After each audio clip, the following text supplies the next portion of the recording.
हाय, hello, नमस्कार. आज मी तुम्हाला लसूण खोबऱ्याची चटणी दाखवते, अशी झटपट होणारी. काय करायचं आहे आपल्याला, 2 गड्डी लसूण घ्यायचं आहे सोलून, तो मिक्सरमध्ये टाकायचा आहे.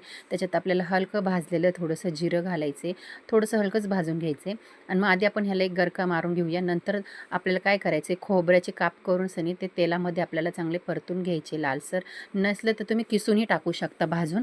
आणि नंतर त्याच्यात आपल्याला कलरची एक मिरची पावडर चमचा घ्यायचा आहे.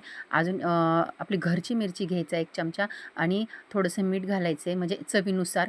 आणि मग ते आपल्याला हळूहळू चालू बंद चालू बंद चालू बंद करून असं मिक्सरमध्ये आपल्याला बारीक वाटून घ्यायचं आहे.